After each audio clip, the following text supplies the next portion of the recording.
السلام علیکم ورحمۃ اللہ وبرکاتہ. وعلیکم السلام ورحمۃ اللہ وبرکاتہ. کیا حال ہے سب کا؟ الحمدللہ. نحمده ونصلی علی رسولہ الکریم. اما بعد فاعوذ باللہ من الشیطان الرجیم. بسم اللہ الرحمن الرحیم. رب اشرح لی صدری ویسر لی امری واحلل عقدۃ من لسانی یفقہوا قولی. اللہ ہر چیز کا خالق ہے. اللہ خالق کل شیء. وہی ہمارا رب ہے. اس نے صرف پیدا نہیں کیا بلکہ پیدا کرنے کے بعد ہر اس چیز کو جس کو اس نے پیدا کیا اسے رہنمائی بھی دی. خلق کل شیء ثم ہدی. پھر اس کو راہ دکھائی. کس چیز کی راہ؟ کہ اس نے کیا کرنا ہے، اس کے وجود کا مقصد کیا ہے، وہ کیوں بنائی گئی، اور وہ چیز کس طرح بہتر طور پر کام کر سکتی ہے. اسی طرح اللہ تعالیٰ نے ہمیں بھی بنایا. وہی ہمارا خالق ہے. بنا کے چھوڑ نہیں دیا بلکہ ہمیں ہماری زندگی کا مقصد بتایا، اس دنیا میں رہنے کے طریقے سکھائے، اور ہر معاملے میں پوری تفصیل کے ساتھ ہماری رہنمائی فرما دی، علمی طور پر بھی اور عملی طور پر بھی. علمی طور پر قرآن مجید نازل کرنے کی شکل میں، نبی صلی اللہ علیہ وسلم کی قولی احادیث کی شکل میں، اور عملی طور پر رسول اکرم صلی اللہ علیہ وسلم کے اسوہ حسنہ کی شکل میں، کہ آپ نے صرف علم نہیں دیا، کام کر کے دکھا دیا کہ کون سا کام کیسے کرنا ہے. کسی بھی پروڈکٹ کی بہتر کارکردگی اسی وقت ممکن ہوتی ہے جب وہ صحیح طور پر کام کرے، اور اس کے لیے جو مینول بنایا گیا ہے یا جو انسٹرکشنز دی گئی ہیں وہ ان کے مطابق فنکشن کرے.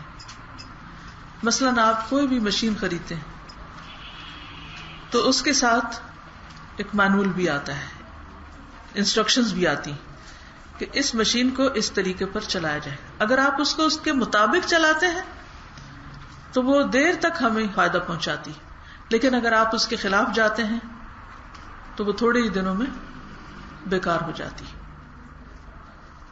الٹیمیٹلی ہم نقصان اٹھاتے ہیں. اسی طرح ہماری زندگی کا مینول بھی ہمیں دے دیا گیا ہے، ہماری رہنمائی کر دی گئی کہ ہمیں اپنے دن رات صبح و شام یہ زندگی کیسے گزارنی ہے. اس کی تفصیلات موجود ہیں، لیکن چونکہ ہم علم حاصل نہیں کرتے، علم کے ماخذ تک نہیں پہنچتے، اس لیے اکثر اوقات اپنے طور طریقے یا اپنے آباء و اجداد سے لے لیتے ہیں، یا اپنے کلچر سے لے لیتے ہیں، یا ادھر ادھر کی کتابیں پڑھ کے اپنے لیے کچھ طریقے سیٹ کر لیتے ہیں. ان میں سے کچھ فائدے کے بھی ہوتے ہیں اور کچھ نقصان دہ بھی ہوتے ہیں، کیونکہ وہ انسانوں کی دی ہوئی رہنمائی ہوتی. تو نہایت ضروری ہے کہ ہم اپنی زندگی میں اپنے رب سے رہنمائی حاصل کریں، اور رب نے رہنمائی کے لیے جو رسول ہمارے پاس بھیجا اس کی زندگی پر غور کریں کہ اس نے مختلف کام کس طرح کیے، اور پھر اپنے آپ کو اس کے مطابق ڈھالیں، کیونکہ وہ اللہ کے محبوب تھے. اگر ہمیں اللہ کا محبوب بننا ہے، پیارا بننا ہے، اور اللہ کی محبت حاصل کرنی ہے تو لازماً اپنے طریقوں کو نبی صلی اللہ علیہ وسلم کے طریقوں کے مطابق ڈھالنا ہے. یہ سوچ ہم میں سے ہر مسلمان کی ہونی چاہیے، اور یہی چیز ہمیں دوسروں سے مختلف کرتی ہے. لیکن عام طور پر کیا ہوتا ہے کہ ہم اس کے بارے میں بہت زیادہ کوشش نہیں کرتے، اسٹرگل نہیں کرتے، نتیجتاً بہت سی خیر سے محروم رہتے ہیں. تو یاد رکھیے کہ اگر ہم اللہ کے رسول صلی اللہ علیہ وسلم کی پیروی میں زندگی بسر کر رہے ہیں تو ہمیں دنیا اور آخرت دونوں میں بہت سے فائدے حاصل ہوں گے. سب سے پہلی چیز قرآن مجید میں اللہ تعالیٰ فرماتے ہیں قل ان کنتم تحبون اللہ فاتبعونی یحببکم اللہ ویغفر لکم ذنوبکم واللہ غفور الرحیم. کہہ دیجئے اگر تم اللہ سے محبت کرتے ہو تو میری پیروی کرو. کس کی؟ کسی عام انسان کی نہیں، محمد الرسول اللہ صلی اللہ علیہ وسلم کی. اس کا کیا فائدہ ہوگا؟ کیا ملے گا؟ کیوں؟ وائی؟ فرمایا اگر تم نے ایسا کیا تو اللہ تعالیٰ تم سے محبت کرے گا. اگر تم نے رسول کی پیروی کی تو اللہ تم سے محبت کرے گا اور تمہاری خطائیں بخش دے گا، غلطیاں معاف ہو جائیں گی، ہمیں معاف کر دیا جائے گا. اور اللہ تعالیٰ بخشنے والا مہربان ہے. کیا ہم اللہ کی محبت چاہتے ہیں؟ اپنے گناہوں کی معافی چاہتے ہیں؟ تو اس کا نسخہ کیا ہے؟ طریقہ کیا ہے؟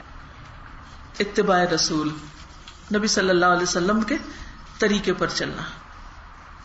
پھر اسی طرح آخرت میں اونچے لوگوں کا ساتھ ہوگا، بڑے لوگوں کا ساتھ.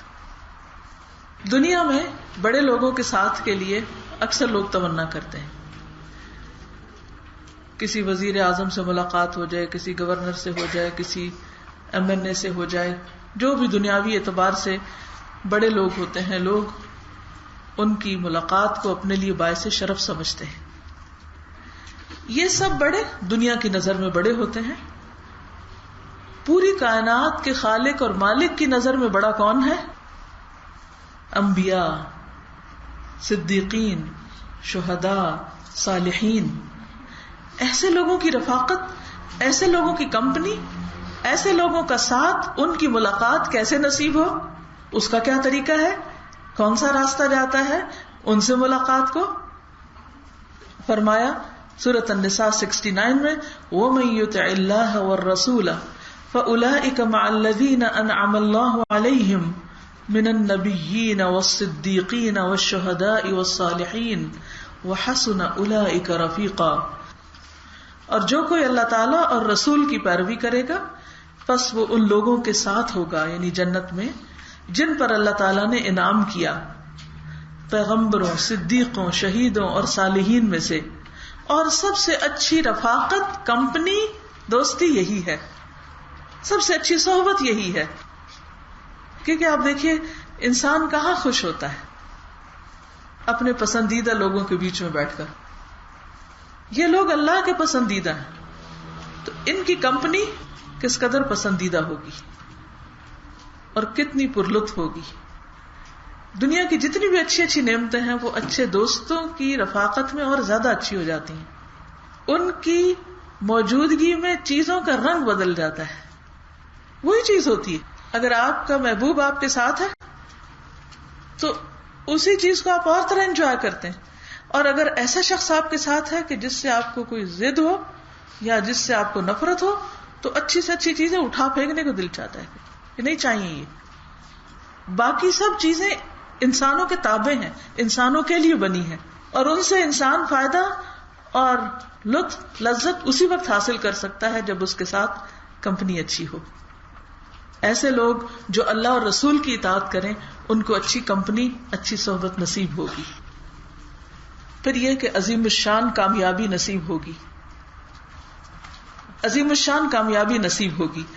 سورۃ الاحزاب 71 میں آتا ہے وَمَن يُطِعِ اللَّهَ وَرَسُولَهُ فَقَدْ فَازَ فَوْزًا عَظِيمًا. جو اللہ اور اس کے رسول کی اطاعت کرے گا، فرمانبرداری کرے گا، تو اس نے یقیناً بہت بڑی کامیابی حاصل کر لی. اصل کامیاب وہ ہے. کس کو نہیں شوق عظیم کامیابیاں حاصل کرنے کا؟ ہر شخص چاہتا ہے نا کامیاب ہو، اور عام کامیابی نہیں، بہت بڑی کامیابی، بہت بڑی اچیومنٹ. تو یہ کس کے لیے ہے؟ جو اللہ رسول کی اطاعت کرے گا اس کے لیے. ایسے لوگ ایک خاص نور اور روشنی حاصل کریں گے. الحدید 28 میں آتا ہے یا ایھا الذین آمنوا اتقوا اللہ وآمنوا برسولہ یؤتکم کفلین من رحمتہ ویجعل لکم نورا تمشون بہ ویغفر لکم واللہ غفور رحیم. اے ایمان والو، اللہ سے ڈرو اور اس کے رسول پر ایمان لاؤ تو وہ تمہیں اپنی رحمت سے ثواب کے 2 حصے عطا کرے گا، دگنا ثواب دے گا، اور تمہارے لیے ایسا نور پیدا کر دے گا کہ تم اس کے ساتھ چلو گے، یعنی قیامت کے دن پھر اندھیروں میں نہیں روشنی میں ہوگے، اور وہ تمہیں بخش دے گا، اور اللہ بخشنے والا مہربان ہے۔ پھر بخشش کا وعدہ، پھر جنت کا وعدہ، فرمایا وَمَن يُطِعِ اللَّهَ وَرَسُولَهُ يُدْخِلْهُ جَنَّاتٍ تَجْرِي مِن تَحْتِهَا الْأَنْهَارُ خَالِدِينَ فِيهَا وَذَلِكَ الْفَوْزُ الْعَظِيمُ۔ اور جو بھی اللہ اور اس کے رسول کی فرما برداری کرے گا، اللہ تعالیٰ اسے جنتوں میں داخل کرے گا جن کے نیچے نہریں بہ رہی ہوں گی، جن میں وہ ہمیشہ رہیں گے، اور یہی بہت بڑی کامیابی ہے۔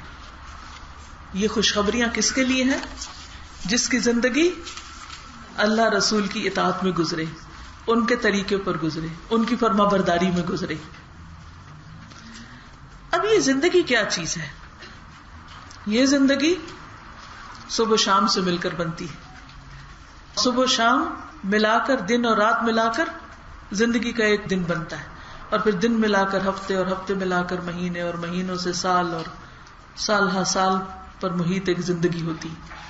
یہ زندگی اور یہ وقت انتہائی قیمتی ہے، یہ ہماری کمائی کا وقت ہے۔ اس سے پہلے ہم جہاں بھی تھے ہمیں نہیں معلوم کہاں تھے، روحیں تو اللہ نے Day 1 سے پیدا کر دی تھی، وہ ایک موت کی طرح کی زندگی تھی، پھر ہم زندہ ہوئے، اللہ نے ہمیں جسم دیا، جان دی، عقل، شعور، دل، دماغ، جذبات، بہت کچھ صلاحیتیں دے کر پیدا کیا، اور ہم سے کچھ چاہا کہ ہم اس کے وفادار بن کے رہیں، اس کے بندے، اس کی اطاعت کرنے والے۔ وما خلقت الجن والانس الا ليعبدون۔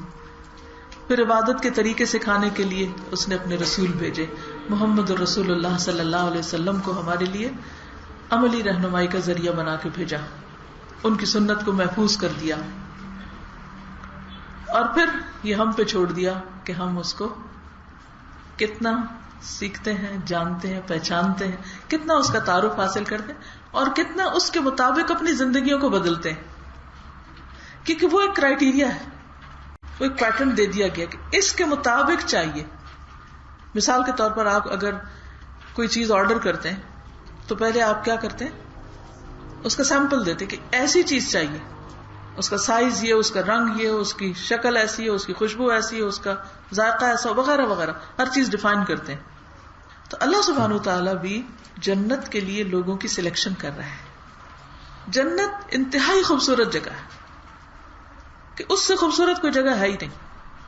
اس میں اللہ تعالیٰ کو خوبصورت لوگ بسانے، اور یہاں خوبصورتی سے مراد صرف شکل کا حسن نہیں، یہاں دل کی خوبصورتی، اخلاق کی خوبصورتی، عمل کی خوبصورتی، ایمان اور تقوی والے اللہ کے محبوب بندے، جن کی زندگی جتنی زیادہ مشابہ ہوگی کس کے؟ محمد الرسول اللہ صلی اللہ علیہ وسلم۔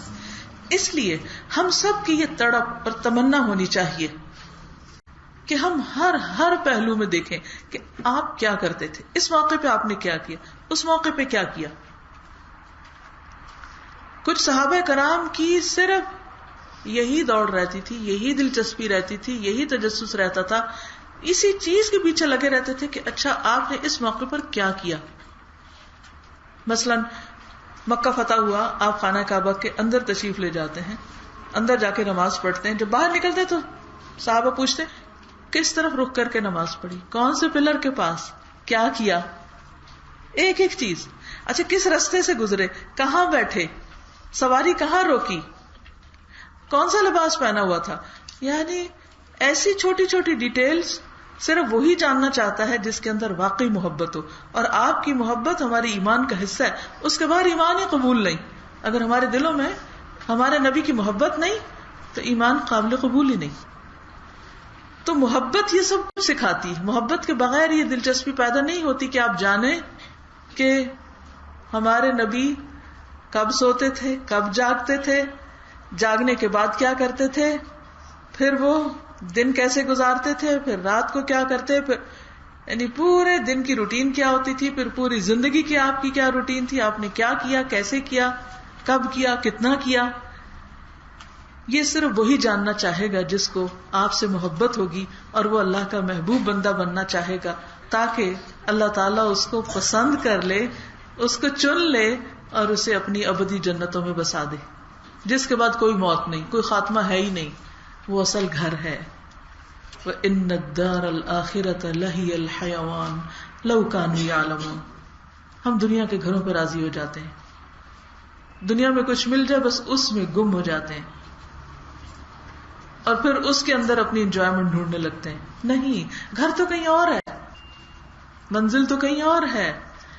یہ سارا وقت اس منزل کی تیاری کے لیے, اور بالکل ٹھیک ٹھیک پیپر حل کرنا ہے ہم کو, ادھر ادھر نہیں ہونا. نمبر کٹ جائیں گے, پوائنٹس میں بھی کٹ گئے تو کہیں الٹیمیٹلی ڈگری درجہ نیچے نہ آ جائے. تو چھوٹی چھوٹی ڈیٹیلز میں بھی دلچسپی ہونی چاہیے. ایک بہت عرصے سے میری یہ خواہش رہی, تمنا رہی, جب بھی میں سنت کے بارے میں پڑھتی ہوں, جب بھی یہ آیات پڑھتی ہوں, تو مجھے ہمیشہ میرے اندر ایک کسک اور ایک تڑپ رہتی کہ کیا میں نے جان لیا ہے کہ محمد صلی اللہ علیہ وسلم میرے پیارے نبی اپنے دن کا آغاز کیسے کرتے تھے, رات کو کیا کرتے تھے, سوتے کیسے تھے, دن کیسے گزارتے تھے. لوگ اکثر مجھ سے پوچھتے ہیں کہ اچھا آپ نے عربی کیوں سیکھی, یا عربی کیسے بولنی آئی آپ کو, یہ کیسے سمجھ لیتی.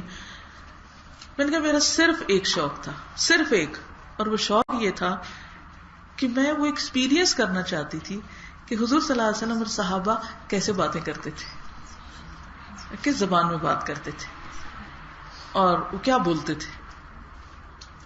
اور وہ جب آپ بولتے تھے, عربی میں بات کرتے تھے, تو صحابہ جب سنتے تھے تو ان کے کان کے اندر سے وہ الفاظ, وہ لینگویج, وہ دل پہ جب جاتی تھی تو فیلنگ کیا ہوتی تھی.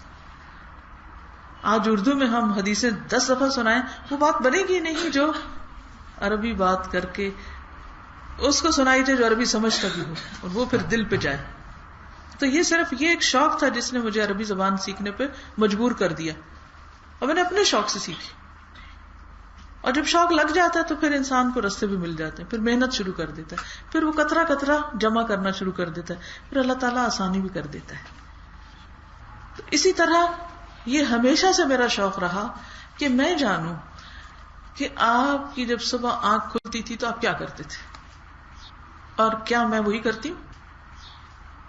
آپ اٹھ کے کیسے بیٹھتے تھے, پھر بستر سے باہر کیسے آتے تھے, واش روم جانے تک کیا کرتے تھے, واش روم میں جا کے کیسے, واپس کیسے, چھوٹی چھوٹی ڈیٹیلز.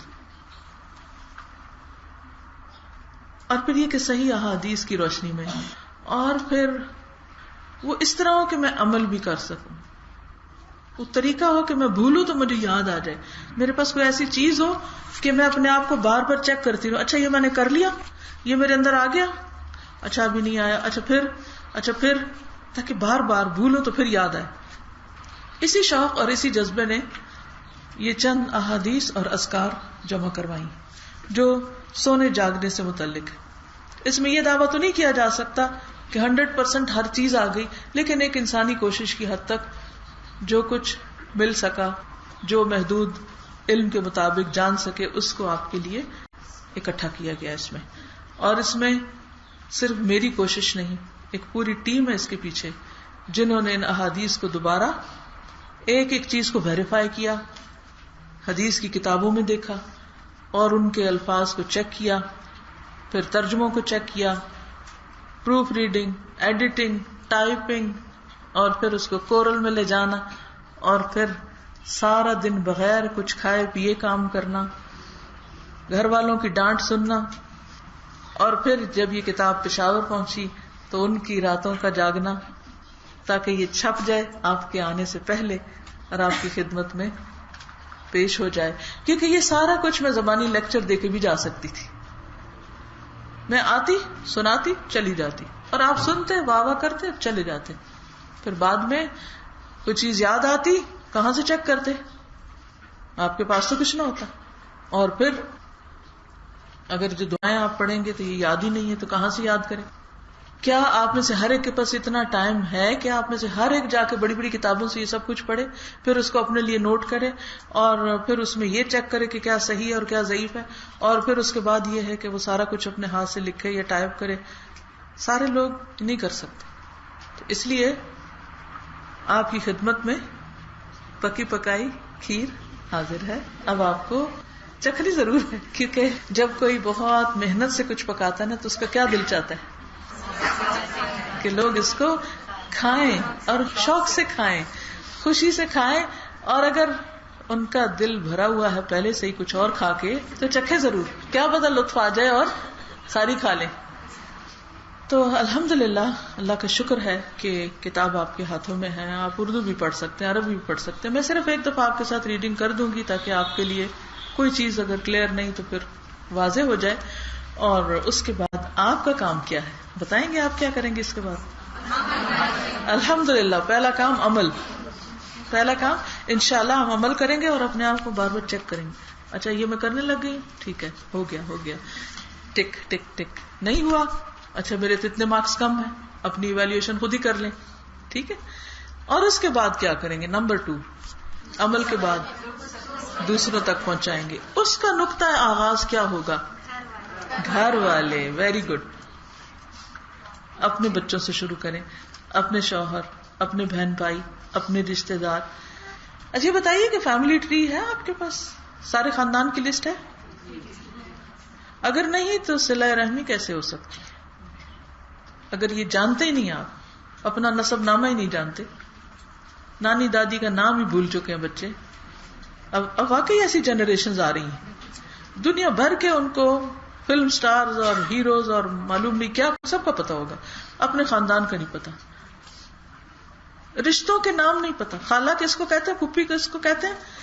اب انگریزی اسکولوں میں پڑھنے والے اور انگریزی بولنے والے بچوں کو یہ بھی نہیں پتا چلا، سب آنٹی ہیں، یہ بھی آنٹی وہ بھی آنٹی، خالہ اور پھوپھی کا فرق نہیں پتا ہو.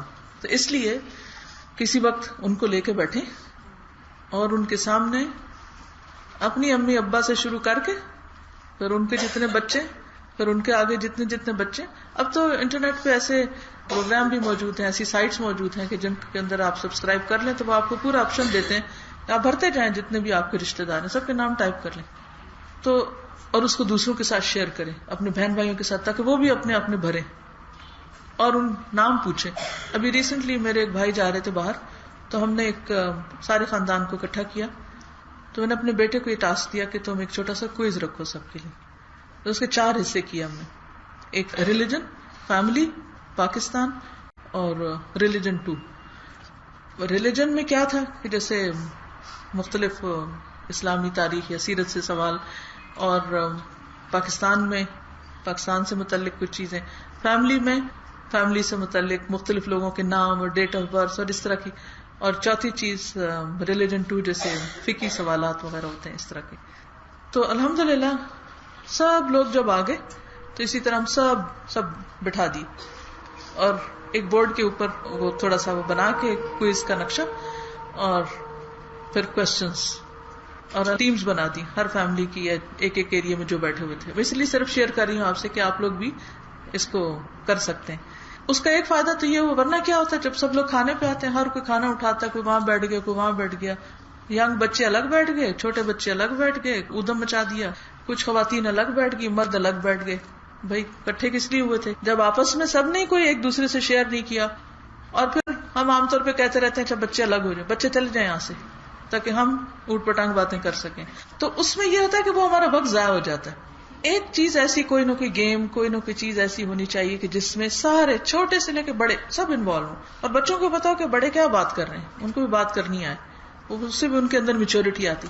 تو بہرحال اس کا فائدہ یہ ہوا کہ سب کو یہ پتا چلا کہ کس کے کتنے بچے ہیں. مثلا ایک سوال اس میں یہ تھا کہ فیملی کا سب سے چھوٹا بچہ کون سا ہے. اب سب سوچنے کہ اچھا سب کے بعد میں کون پیدا ہوا ہے، اچھا اس کا نام کیا ہے. اور باقی کچھ لوگوں کو نام نہیں آتا تھا، کیونکہ ہم کہتے ہیں اچھا ہاں ٹھیک ہے پیدا ہو گیا مبارک ہو، نام پوچھا بھول گئے، ختم. کیسے صلہ رحمی کریں گے؟ تو اس کے لیے بھی علم چاہیے، جاننے کی ضرورت ہے. پھر اسی طرح اب آپ نے اگر ٹری بنا لیا ہے، جان لیا ہے، تو پھر یہ چیک کرنا شروع کر دیں کہ ان کو یہ پتا ہے جو مجھے پتا ہے، کیا میں نے شیئر کر لیا. پہلا حق تو خاندان کہنے کہ میں ان کے ساتھ شیئر کروں. اچھا ہم خاندان والوں کو بڑے بڑے گفٹس دیتے رہتے ہیں لیکن کوئی اچھی کتاب نہیں دیتے. ہم یہ سوچتے نہیں وہ مائنڈ کریں گے کہ یہ بہت ملانی خود ہو گئی ہے تو ہم پہ امپوز کرنے لگی یہ چیزیں. کہتے رہے، وہ تو ویسے بھی کہتے ہیں. آپ ٹھیک ہے جو آپ نے گفٹ دینا دیں، لیکن ایک روٹین بنا لیں. ہر گفٹ کے ساتھ ایک چھوٹی سی کتاب، کوئی چھوٹا سا کارڈ، کوئی کیسٹ، کوئی CD، کوئی چیز ایسی ضرور دیں. کیونکہ جب وہ گھر میں پڑی ہوگی تو کیا ہوگا، سارے ایک جیسے نہیں ہوتے، کوئی نہ کوئی سن لیتا، کوئی نہ کوئی پڑھ لیتا، کوئی نہ کوئی جان لیتا ہے. ٹھیک ہے، تو انشاءاللہ تعالی اس سے فائدہ ہوگا. تو میں یہ چاہوں گی کہ اس طرح کی کتاب آپ تحفے میں بھی دیں، اس کے ساتھ ساتھ اپنے بچوں کو ایک ایک چیز، اگر وہ سنتے ہیں تو بٹھا کے کتاب پڑھا دیں، اگر کتاب نہیں پڑھ گئے تو آپ ان کو کسی بھی طرح میک شور کریں کہ آپ نے اپنا فرض پورا کر دیا. آپ نے ان کو بتا دیا کہ ہمارے پروفٹ ایسے تھے، اب ان کا ذمہ ہے، وہ کریں یا نہ کریں لیکن ہماری ذمہ داری پوری ہو گئی. ٹھیک ہے. اب آپ دیکھیے کہ دوسروں کو بتانے میں اثر کب آئے گا؟ جب ہم خود کریں. اگر ہم بچے کو بتا رہے ہیں کہ آپ یہ کرو اور ہم خود کر نہیں رہے تو اس کو اثر نہیں ہوگا، وہ عمل نہیں کرے گا. تو پہلے خود کر لیں، پھر اس کے ساتھ ساتھ آپ بتا دیں، ایک ایک چیز کرتے جائیں، بتاتے جائیں. تو یہ دوسرا کام ہے آپ نے کہ اس علم کو، اس سنت کو دوسروں کے ساتھ شیئر کرنا ہے. پھر یہ ہے کہ جب ایک سنت کو زندہ کیا جاتا ہے تو اس کا بہت ثواب ہے. تو انشاءاللہ تعالی اس نیت کے ساتھ بھی اس علم کو دوسروں تک پہنچانا ہے کہ ہم سنت کو زندہ کرنے والے بنیں. اور پھر اسی طرح وہ جو فائدے ہیں یہ جو بھی میں نے بتائے، اللہ کی محبت حاصل ہوگی، گناہ بخشے جائیں گے، نور نصیب ہوگا، عظیم الشان کامیابی حاصل ہوگی، یہ سارے وعدے اللہ کے پورے ہوں گے انشاءاللہ. ٹھیک ہے نا. یہ تھا اس کتاب کا تھوڑا سا پس منظر. اب یہ کہ انشاءاللہ ہم ان سنتوں کے بارے میں جاننے کی کوشش کرتے ہیں.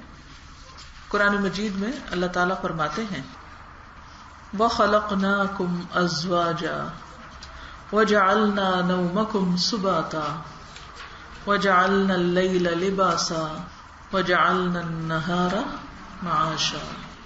ہم نے تم کو جوڑا جوڑا پیدا کیا، یعنی مرد اور عورت کی شکل میں. وَجَعَلْنَا نَوْمَكُمْ سُبَاتًا، اور بنایا ہم نے تمہاری نیند کو تھکاوٹ دور کرنے کا ذریعہ، آرام کا ذریعہ. وَجَعَلْنَا اللَّيْلَ لِبَاسًا، اور بنایا ہم نے رات کو لباس، پردہ پوش. وَجَعَلْنَا النَّهَارَ مَعَاشًا، اور بنایا ہم نے دن کو کام کا وقت. تو یہ ہے اللہ کی تخلیق اور اس میں دن اور رات کی ترتیب اور دن اور رات کے کاموں کی تقسیم، ٹائم مینجمنٹ. کہ نیند انسان کے لیے بہت ضروری ہے. رات انسان کے لیے آرام کا ذریعہ بنی ہے، نیند کے لیے ہے، اور دن اللہ نے کام کے لیے بنایا، کمائی کا ذریعہ ہے، معاش کا ذریعہ ہے. صفحہ نمبر 4 سے کھول لیجئے. نیند اللہ کی نشانیوں میں سے ایک قابل ذکر نشانی ہے. اللہ تعالیٰ کا ارشاد ہے وَمِنْ آيَاتِهِ مَنَامُكُمْ بِاللَّيْلِ وَالنَّهَارِ وَابْتِغَاؤُكُمْ مِنْ فَضْلِهِ ان فی ذلک لآیات لقوم یسمعون. اور تمہارا رات اور دن میں سونا اور اس کے فضل کا تلاش کرنا اس کی نشانیوں میں سے ہے. یعنی رات کو بھی ہم سوتے ہیں اور دن کو بھی سو جاتے ہیں، یعنی قیلولہ وغیرہ. اور سونے کے بعد جب ہم چاق و چوبند ہو کر اٹھتے ہیں تو پھر کام کاج کرتے ہیں. اس میں نشانیاں ہیں ان لوگوں کے لیے جو سنتے ہیں. بے شک اس میں سننے والوں کے لیے بہت سی نشانیاں. سننے والوں کے لیے، سننے کی بات کیوں کی گئی؟ پڑھنے والوں کے لیے نہیں، سننے سے زیادہ سمجھ آتی. اور ہر کوئی نہیں پڑھ سکتا لیکن زیادہ لوگ سن سکتے ہیں. اچھا قرآن سنوایا گیا ہے اور نیند میں آپ سن نہیں سکتے. اور ایک ٹپ آپ کو بتاؤں کہ اگر آپ کو نیند نہ آ رہی ہو تو اپنے کانوں کے آس پاس کوئی چیز رکھ لیں، جیسے چھوٹی چھوٹی گدیاں ہیں نا، پیڈ. تو جو ہی آپ کے کان سکون میں آئیں گے تو آپ کو نیند آنے لگے گی. اس طرح بچہ جب نہ سوئے تو اس کے کان پہ اگر آپ تھوڑی دیر ہاتھ رکھ دیں تو سو جائے گا. تو نیند جو ہے وہ اللہ کی نشانی ہے. بے شک اس میں سننے والوں کے لیے بہت سی نشانی ہے. دن بھر کی مسلسل مشقت، محنت اور تھکاوٹ کے بعد نیند انسان کو سکون اور راحت دیتی. ارشاد باری تعالیٰ ہے وَمِن رَحْمَتِهِ جَعَلَ لَكُمُ اللَّيْلَ وَالنَّهَارَ لِتَسْكُنُوا فِيهِ وَلِتَبْتَغُوا مِن فَضْلِهِ وَلَعَلَّكُمْ تَشْكُرُونَ. سورۃ القصص. اور اس کی رحمت میں سے ہے کہ اس نے تمہارے لیے رات اور دن بنائے تاکہ تم اس میں سکون حاصل کرو اور اس کا فضل تلاش کرو اور تم شکر ادا کرو. نیند انسان کو اس قابل بنا دیتی ہے کہ انسان دن بھر اپنے کام کاج احسن طریقے سے انجام دے سکے اور تاکہ اللہ کا شکر گزار ہو. کیونکہ جب آپ تھکے ہوئے ہوتے ہیں تو نہ بندوں سے سیدھے منہ بات کرتے ہیں اور نہ ہی اللہ کا شکر ادا کر پاتے ہیں. شکر گزاری کے لیے بہت ضروری ہے کہ انسان ہر موقع پر اللہ کو یاد رکھے اور اس کی پسند کے مطابق زندگی گزارے. اس کی پسندیدہ زندگی کے سب طریقے ہمیں سنت رسول صلی اللہ علیہ وسلم سے پتہ چلتے ہیں. آئیے ہم دیکھتے ہیں کہ ہم رات کو سونے سے قبل، دوران اور بعد میں کیا طریقے اختیار کریں. سب سے پہلی چیز سونے سے پہلے کرنے کا اہم ترین کام نماز عشاء ادا کرنا. رات کو سونے سے قبل نماز عشاء ادا کر لیں. اس سے پہلے سونے کو ناپسندیدہ قرار دیا گیا ہے. حضرت ابو برزہ روایت کرتے ہیں ان رسول اللہ صلی اللہ علیہ وسلم کان یکرہ النوم قبل العشاء. رسول اللہ صلی اللہ علیہ وسلم نماز عشاء سے پہلے سونے کو کان یکرہ ناپسند کرتے تھے. تو کیا اصول نکلا؟ عشاء کی نماز سے پہلے نہیں سونا چاہیے. کچھ لوگ جیسے دن بھر کام کر کے تھکے ہوتے ہیں، ایک بعض اوقات دن لمبے ہو جاتے ہیں، نماز دیر سے ہوتی ہے، تو پھر وہ کیا کرتے ہیں؟ پہلے سو جاتے ہیں اور پھر کہتے ہیں 12 بجے تک پڑھ لیتے ہیں، اور پھر 12 سے بھی کچھ آگے چلے جاتے ہیں، اور پھر سستی ہو جاتی ہے، اور پھر آہستہ آہستہ نماز کی عادت بھی ختم ہونے کا ڈر ہوتا ہے. تو نماز عشاء میں سستی منافقت کی علامت ہے. حضرت ابو ہریرہ رضی اللہ تعالیٰ عنہ سے روایت ہے کہ رسول اللہ صلی اللہ علیہ وسلم نے فرمایا لیس صلاۃ اثقل علی المنافقین من الفجر والعشاء. منافقوں پر فجر اور عشاء کی نماز سے بھاری کوئی نماز نہیں ہوتی. کل ایک بچی نے فون کیا کہ مجھے آپ سے کچھ مشورہ کرنا ہے، میرا ایک رشتہ آیا ہوا تو میں وہاں ہاں کروں یا نہ کروں. میرا پہلا سوال یہ تھا کہ کیا لڑکا نماز پڑھتا ہے؟ کیونکہ باقی چیزوں پہ تو کمپرومائز کیا جا سکتا ہے، مال و دولت پہ اور بہت سی چیزوں پہ، لیکن نماز ایک ایسی چیز ہے کہ وہ چونکہ ایمان اور کفر کے درمیان ایک حد فاصل ہے. تو کہنے لگی کہ وہ کہتا میں 3 نمازیں پڑھتا ہوں. میں نے کہا کون سی 3؟ جان بوجھ کے میں نے کہا کون سی 3؟ کہنے کی دن کی 3، فجر اور عشاء نہیں پڑھ سکتا. فجر کو آنکھ نہیں کھلتی اور عشاء تھکاوٹ کی وجہ سے رہ جاتی ہے. وہ آپ دن بھر بندے کام کر کے آتے ہیں تو پھر آ کے ٹی وی کے آگے بیٹھ گئے، کھانا کھایا، وہی صوفے پہ ہی سو گئے، پھر دوسرے نے ہلا جلا تو اٹھ کے بیڈ پہ جا پڑے، نماز گئی. اب آپ دیکھیے کہ جس پر یہ 2 نمازیں بھاری، اب اس بچے کو نہیں پتا ہوگا کہ اس کام کے کرنے والے کے لیے کیا کہا گیا، اس کے ایمان میں ہی خلل ہو گیا. میں نے کہا آپ اس کو صاف بتا دیں کہ اگر آپ یہ 2 نمازیں پڑھیں تو میں شادی کے لیے تیار ہوں، کیونکہ اگر کسی کا اخلاق اچھا ہے اور باقی سب چیزیں ٹھیک ہیں اور یہاں 2 چھوٹی سی کمی، تو صرف ریجیکٹ کرنے کا نہیں سوچنا چاہیے، دوسرے سے بات کرنی چاہیے. آپ کو معلوم ہے کہ ابو طلحہ رضی اللہ تعالیٰ عنہ نے جب حضرت ام سلیم کا رشتہ بھیجا تو انہوں نے کیا کہا؟ اگر تم مسلمان ہو جاؤ تو میرا مہر اسلام ہوگا اور مجھے کوئی اعتراض نہیں. انہوں نے یہ تھوڑا کہا کہ تم کافر ہو، میں تو کر ہی نہیں سکتی کچھ. ہم اسی وقت بس کاٹ کے رکھ دیتے ہیں لوگوں کو. یہ نہیں کرنا چاہیے، دوسرے کو بتانا چاہیے کہ کون سی چیز ہمیں پریشان کر رہی ہے آپ کی، آپ اس چیز کو درست کر لیں. تو بہت سارے لوگ بہت خیر ہوتی ہے، صرف لا علمی سستی کی وجہ سے وہ کام چھوڑے ہوئے ہوتے ہیں. تو بہرحال تو کتنے بھی آپ تھکے ہوئے ہوں، عشاء سے پہلے نہیں سونا، یہ پہلی سنت ہے. پھر نماز وتر کا اہتمام کرنا. نماز وتر جو ہے فرض نماز کے بعد سب سے اہم نماز ہے، رات کی آخری نماز ہے. اگر تہجد کے لیے نہ اٹھنے کا اندیشہ ہو تو وتر بھی پڑھ کر سوئیں. حضرت جابر سے روایت ہے کہ رسول اللہ صلی اللہ علیہ وسلم نے فرمایا من خاف اللہ یقوم من آخر اللیل فلیوتر اولہ، صحیح مسلم. جسے یہ اندیشہ ہو کہ وہ وتر پڑھنے کے لیے رات کے اخیر حصے میں نہیں اٹھ سکے گا تو اسے رات کے پہلے حصے میں عشاء کے بعد نماز وتر پڑھ لینی چاہیے. لیکن اگر عادت ہو تہجد میں اٹھنے کی تو وتر چھوڑ کر سوئیں، کیونکہ ایک رات میں 2 دفعہ وتر نہیں ہوتے، ایک ہی دفعہ وتر ہوتا ہے. کیونکہ اگر آپ 2 دفعہ وتر پڑھیں گے تو وتر رہے گا ہی نہیں، وہ کیا بن جائے گا؟ طاق نہیں رہے گا، جفت بن جائے گا. تو اس لیے ایک ہی بار وتر پڑھنے ہوتے ہیں اور اس کو پھر آخری نماز بنائیے. جی پہلے نوافل پڑھ کے پھر وتر پڑھتے ہیں. اب یہاں آپ ایک ایکٹیویٹی کر سکتے ہیں کہ وتر نماز کے بارے میں مزید احادیث پڑھیں.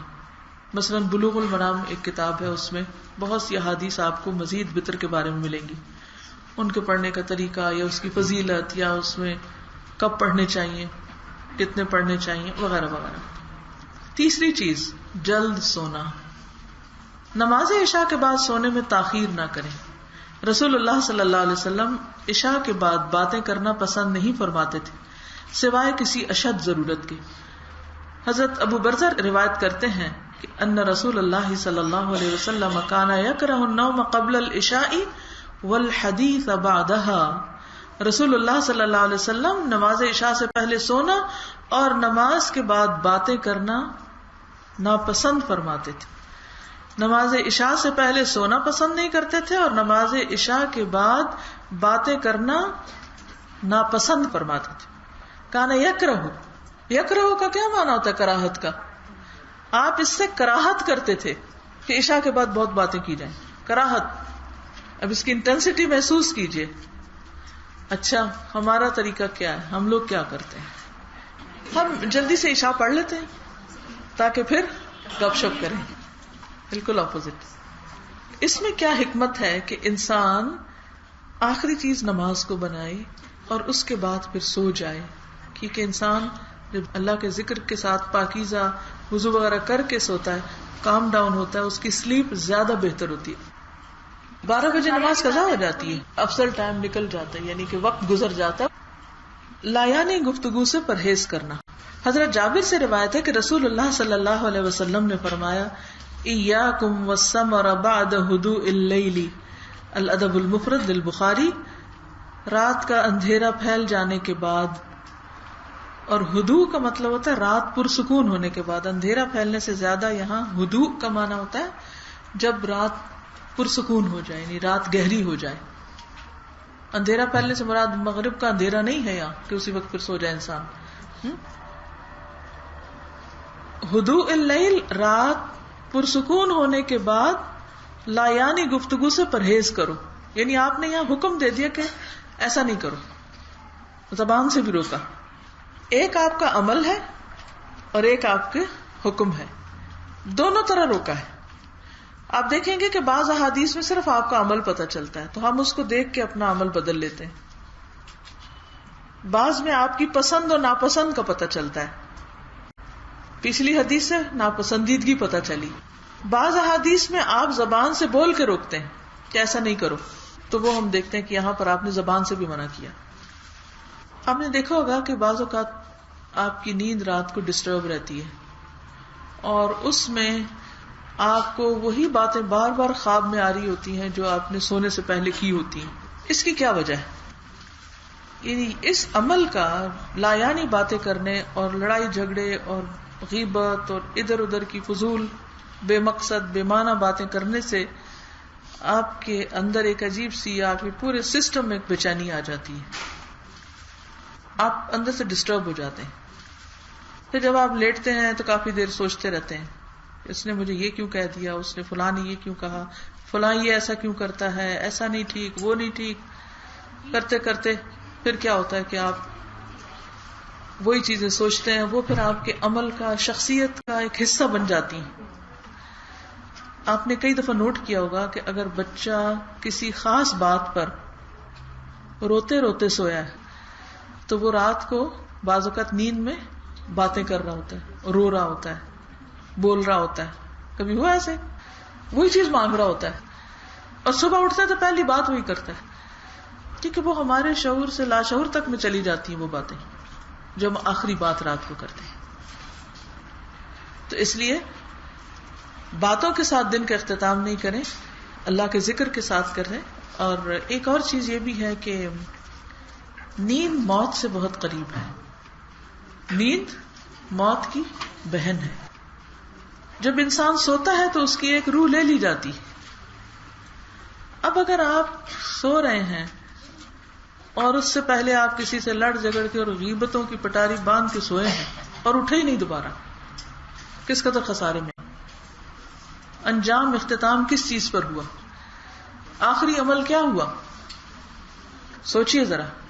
تو اس لیے اس بات سے ڈرنا چاہیے کہ انسان ایسا کچھ عمل کر کے سوئے کہ پھر وہ اس کی زندگی کا ہی نہ آخری عمل بن جائے، اور پھر جب اٹھے تو اسی حال میں اٹھے، ناراضگیاں لے کے لوگوں کی دلوں میں اور حسد اور بغض لے کے سوئے.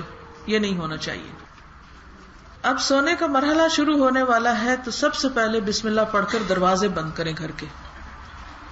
یعنی بستر پہ جانے سے پہلے کیا کریں؟ سارے گھر کا راؤنڈ لیں، کیونکہ بعض گھروں میں 3 4 انٹرنسز ہوتی ہیں. کوئی بیک ڈور ہے کچن کی طرف سے، تو کوئی سرونٹ کوارٹر کی طرف جا رہا ہے، تو کوئی گیٹ ہے باہر کا، تو کوئی اندر کا دروازہ، تو کوئی کسی اور طرف سے نکل رہا ہے، کوئی سیڑھیاں نیچے اتر رہی ہیں، کوئی اوپر جا رہی ہیں. کئی قسم کے راستے ہوتے ہیں، ایگزٹس ہوتے ہیں. تو آپ کیا کریں؟ پورا راؤنڈ لیں، ایک عادت بنا لیں، ایک طرف سے لے کے دوسری طرف تک، پورے اینڈ تک. اور پھر یہ ڈیوٹی ڈیفائن ہونی چاہیے، ہسبینڈ نے کرنا ہے یا وائف کرنا ہے یا بچے نے کرنا ہے، کس نے کرنا ہے. کیونکہ بعض اوقات ایک دوسرے پہ ڈال دیتے ہیں، سویرے اٹھتے سب ایک دوسرے کو بلیم کرنے لگتے ہیں، دروازے کھلے تھے، وہ کہتا ہے تم نے نہیں کیے، وہ کہتی ہے تم نے نہیں کیے. تو یہ بھی جھگڑے کا سبب بن جاتے ہیں. اس لیے اگر شوہر کی ذمہ داری ہے تو وہ پوری کرے، اگر بیوی ہے تو وہ، اور اگر ایک نہیں گھر میں تو دوسرا. اور اس کام کو بھی سنت سمجھ کے کریں اور بسم اللہ پڑھ کر کریں. ٹھیک ہے، پھر یہ عبادت ہو جائے گی بات.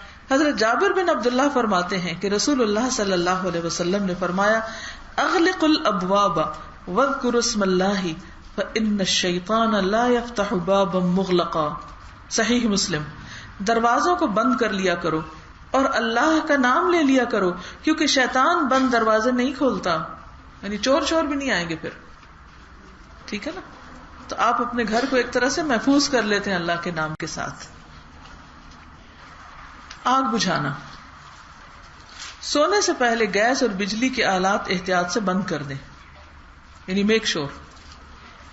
اسی طرح جیسے آپ گھر سے نکل رہے ہیں، مثلا کل ہم نے پشاور آنا تھا تو میں نے آخر میں سارے گھر کا راؤنڈ لیا اور سارے سوئچ بند کیے، سارے کنیکشن بند کیے.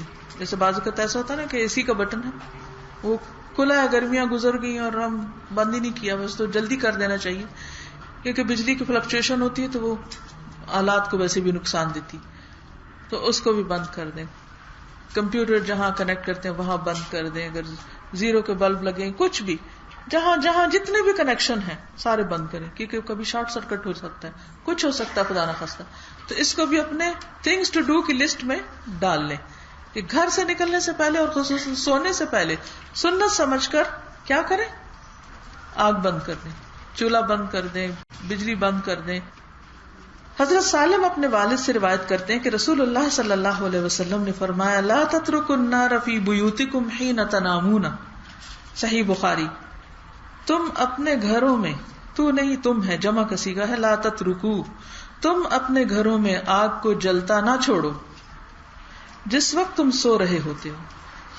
تو بات یہ ہے کہ جس وقت تم سو رہے ہوتے ہو اپنے گھروں میں آگ کو جلتا نہ چھوڑو. حضرت ابو موسیٰ اشعری نے بیان کیا کہ مدینہ میں ایک گھر رات کے وقت جل گیا، آگ لگ گئی. رسول اللہ صلی اللہ علیہ وسلم سے اس کے متعلق کہا گیا، یعنی آپ کو بتایا گیا کہ آگ لگ گئی فلاں گھر میں. تو آپ نے فرمایا ان هذه النار انما هي عدو لكم فاذا نمتم فاطفئوها عنكم. صحیح بخاری. بے شک یہ آگ تمہاری دشمن ہے. آگ کو دشمن بتایا گیا ہے، جیسے شیطان دشمن ہے آگ بھی دشمن ہے. اس لیے جب سونے لگو تو اسے بجھا دیا کرو، یعنی دشمن جاگتا نہ رہے، بند ہو جائے. حضرت جابر سے روایت ہے کہ رسول اللہ صلی اللہ علیہ وسلم نے فرمایا اطفئ المصابیح عند الرقاد فإن الفویسقۃ ربما اجترت الفتیلۃ فأحرقت اہل البیت. صحیح البخاری.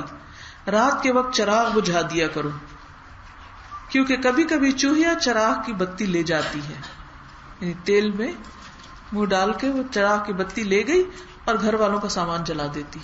تو پہلے زمانے میں آگ کے لیمپ ہوتے تھے یا دیے ہوتے تھے اور اس میں کبھی زیتون کا تیل یا کوئی اور تیل ایسا ڈالا جاتا تھا. تو میں نے اپنے بچپن میں بھی دیکھے ہوئے ہیں، اب بھی بعض اوقات لوگ ایسی جلاتے ہیں. تو اس میں کہتا تھا وہ بتی جو ہے وہ تیل کے اندر ڈوبی رہتی ہے اور بتی کا جو حصہ باہر ہوتا ہے وہ جل رہا ہوتا ہے اور وہ تیل کی سپلائی آتی رہتی ہے تو چراغ جلتا رہتا ہے. تو بعض اوقات چوہیا اس میں سے دوسرے اینڈ سے وہ بتی لے کے جب وہ بھاگتی ہے تو ظاہر ہے کہ بتی کے ساتھ تیل بھی ہے تو شعلے بلند ہو جاتے ہیں، تو وہ آگے کپڑا ہے یا کوئی اور چیز ہے تو باقی حصہ بھی جل جاتا ہے. اس لیے رات کو فالتو بتیاں ویسے بھی بجھا دینی چاہیے. اگر اس قسم کی کوئی آگ جلا رہا ہے، کبھی بعض وقت کو باربیکیو ہو رہا ہے، پارٹی ہو رہی، کچھ ہو رہا ہے، تو اس میں لوگ باہر کے حصے میں بھی ایکسٹرا آگ جلاتے ہیں، تو بھی آپ احتیاط کریں، سنت سمجھ کر. آخری چیز یہ ہے کہ ان کوئلوں وغیرہ کو بھی بجھا کے سوئیں. برتن ڈھانکنا، کھانے پینے کے برتن ڈھانک دیں یا اوندھے کر کے رکھیں، یہ بہت زبردست سنت ہے، بہت سی بلاؤں سے حفاظت. کئی دفعہ کیا ہوتا ہے، ہم پانی پیتے ہیں گلاس کھلا چھوڑ کے رکھ دے کچن میں، ہوتا ہے نا ایسے، کبھی کیا آخری چیز چائے پی، قہوہ پیا، اب کون سستی کے مارے اٹھے اور اس کو الٹا کرے اور رکھے، بس اٹھا کے کچن میں رکھ دیا، یا اور کچھ نہیں تو نیچے ہی رکھ دیا یا ٹیبل پہ رکھ دیا، ڈیسک پہ کہیں بھی رکھ کے سو گئے. وہ ساری رات پیالی کھلی رہتی ہے، کوئی کیڑا مکوڑا آئے اندر منہ ڈالے، زہر پھیلائے، اپنا گندگی چھوڑے، جو مرضی کرے. ہم سویرے اٹھیں گے اور اسی میں بعض اوقات اور پانی ڈال لیا اور پی لیا. یہ انتہائی خطرناک چیز ہے، اس سے بچنے کی ضرورت ہے. حضرت جابر کہتے ہیں کہ رسول اللہ صلی اللہ علیہ وسلم نے فرمایا، اطفئوا المصابیح باللیل اذا رقدتم واغلقوا الابواب واوکئوا الاسقیۃ وخمروا الطعام والشراب.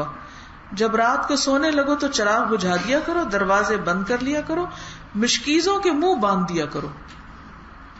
پہلے زمانے میں پانی کے لیے وہ مشکیں ہوتی تھی نا، تو اس کو کھلا نہ چھوڑو، کیا پتہ کوئی چیز اندر گھس جائے، اس کو باندھ دو. اور کھانے پینے کی چیزیں ڈھانک دو. بعض اوقات ایسا ہوتا ہے کہ جیسے فروٹ پڑا ہوتا ہے تو ہم کھلا چھوڑ دیتے ہیں،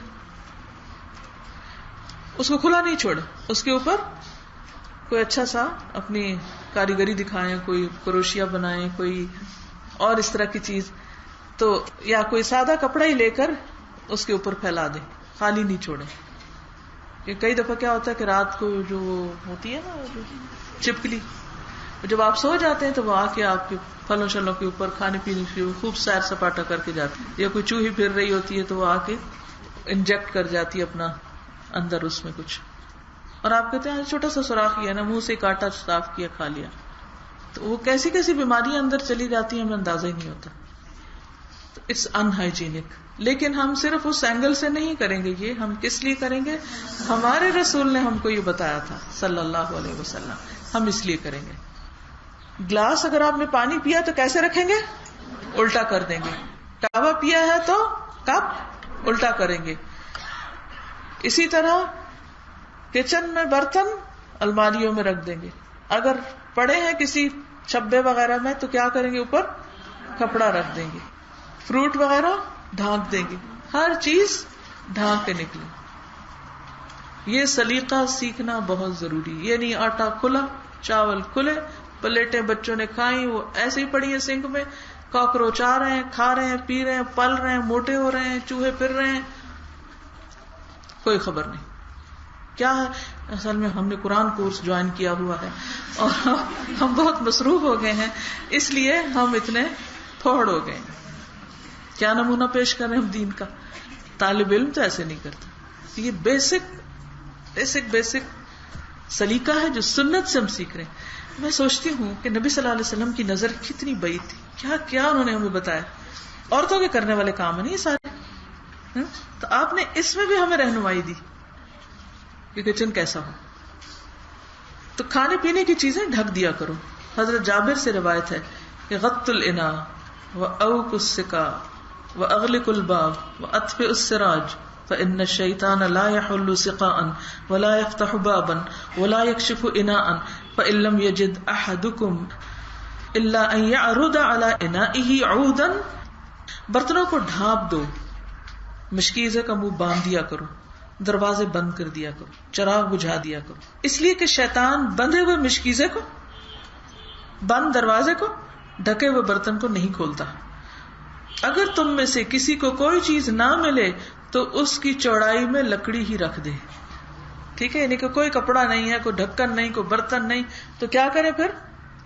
یعنی کہ اس کی چوڑائی میں، جیسے یہ گلاس ہے تو ایسے کر کے کوئی نہ کوئی چیز، جیسے کوئی چوری ہے، چمچ ہے، کوئی چیز اوپر رکھ دیں، کچھ نہ کچھ اوپر رکھیں، خالی نہ چھوڑیں. ایک اور حدیث ہے جو یہاں ہونی چاہیے تھی، وہ یہ ہے کہ سال کی ایک رات میں وبا اترتی ہے اور جن برتنوں کے ڈھکن کھلے ہوتے ہیں وہ ان میں گھس جاتی ہے. اب وہ نازل تو ہوئی اوپر سے، اب کیا ہوا کہ وہ برتن کھلے تھے، وہ وہاں وبا کے وہ جرمز یا جو بھی، اب اللہ عالم وہ کیا چیز ہوتی ہے، وہ ہے وہاں. ہم نے اسی برتن میں پانی ڈالا، سویرے سویرے اٹھ کے پیا اور تھوڑی دیر میں کہا گلا پکڑا گیا.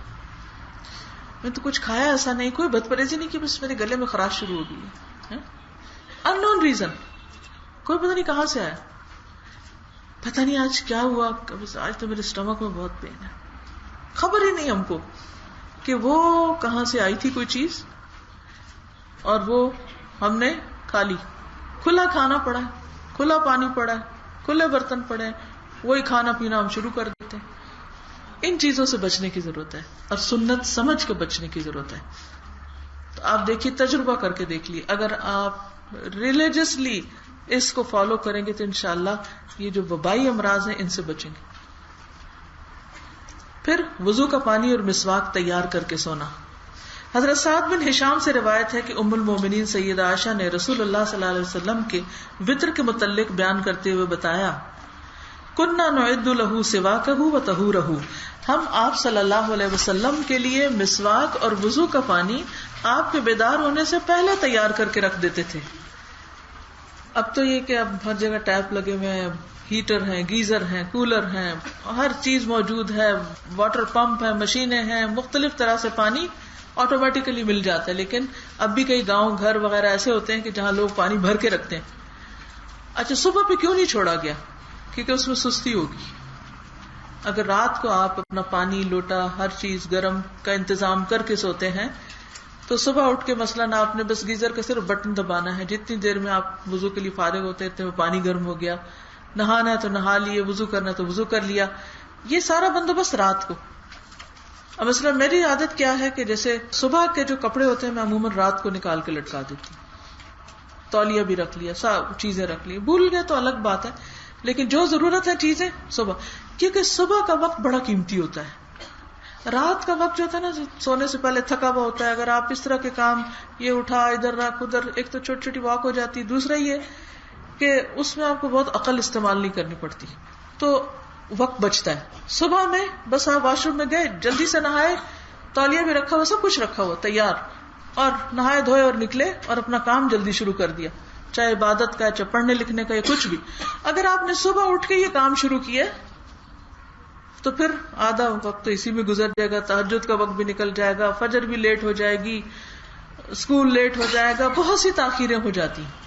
تو یہ بڑی زبردست سنت ہے کہ ایون آپ نے صبح جو کھانا پینا ہے اس کا بھی اگر آپ بندوبست رات کو ہی کر کے سو جائیں کہ اپنی چیزیں وہ تیار کر کے رکھ دیں، بس ڈھک دیں، اور صبح اٹھیں اور تھوڑے سے تھوڑے وقت میں اپنے کام کر لیں. حضرت ابن عمر رضی اللہ عنہما سے مروی ہے کہ نبی صلی اللہ علیہ وسلم کے پاس سوتے وقت بھی مسواک ہوتی تھی، اور جب آپ بیدار ہوتے تو سب سے پہلے مسواک کرتے، کیونکہ آپ اگر سویرے ڈھونڈنا شروع کریں گے مسواک تو وہ نہیں ملے گی. یعنی آپ اس کو اپنی مخصوص جگہ پہ رکھ کے سوئیں. میں نے جس چیز میں رکھی ہوتی ہے نا مسواک، اس کو میں سیدھا کر کے رات کو جیسے عشاء کا وضو وغیرہ کی تو میں سیدھا کر کے رکھتی ہوں کہ صبح اندھیرے میں اٹھا سکوں، کیونکہ ڈھونڈنا نہ پڑے، ورنہ مسواک سے محروم ہو جائیں گے. تو کچھ چیزیں عادت بنا لیں. زندگی میں ترتیب اور آرگنائزیشن بہت سی چیزوں کا عمل آسان کر دیتی. اور اگر آپ ہیپیزرلی کام کرتے ہیں، مثلا باہر سے آئے، چابیاں ہاتھ میں پکڑی ہوئی گاڑی کی، وہ کہیں بھی پھینکی، کھانا شروع کر دیا، اور صبح جب کام پہ جانے لگے چابی کہاں، چابی کہاں، سارے گھر کو پینک کر دیا، چابی نہیں ملی، کام سے لیٹ ہوئے، اس کو ڈانٹ پڑی، وہ کام خراب. ہر چیز ویسے بھی آرگنائز کر کے رکھیں، لیکن صبح کی چیزیں رات کو آرگنائز کر لیں. یہ بھی سنت سے ہمیں پتہ چلتا ہے. پھر جسمانی صفائی کا اہتمام کرنا.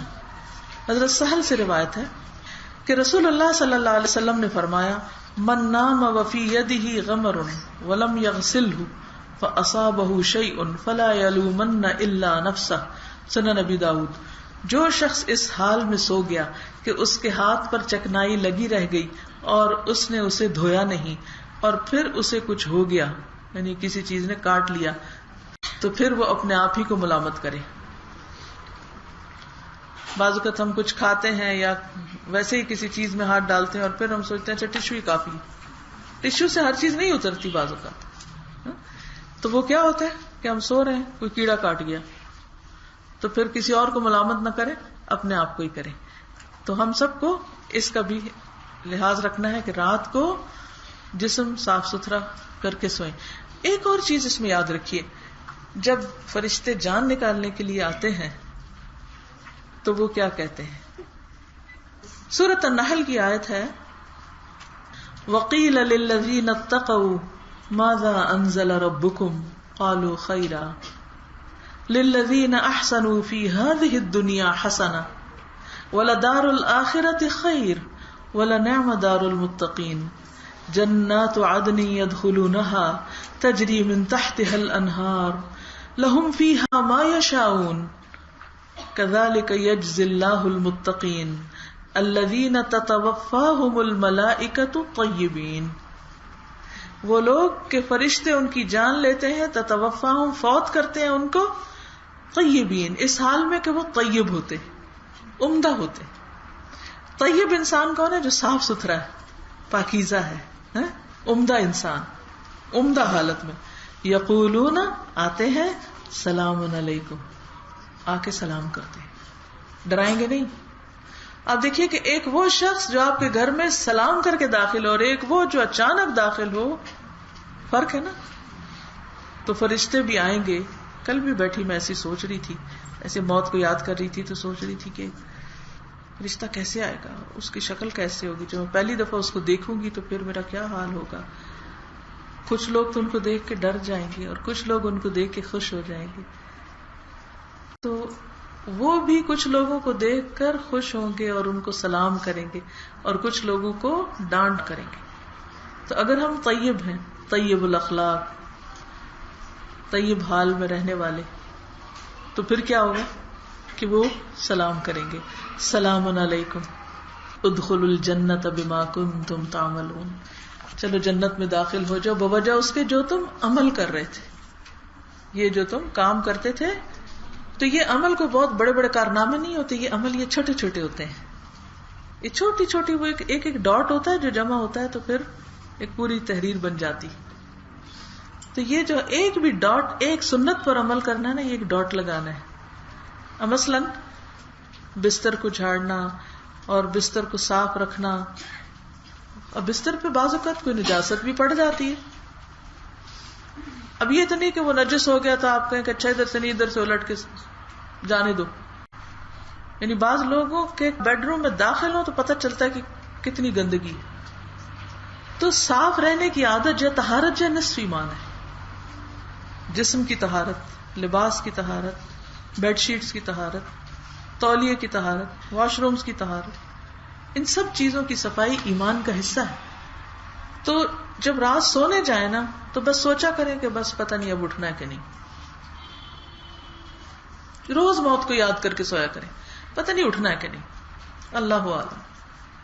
اور امیجن کیا کریں کہ اگر میں رات سو رہی ہوں اور آ گیا فرشتہ ملاقات کے لیے اور مجھے لے جانے کے لیے،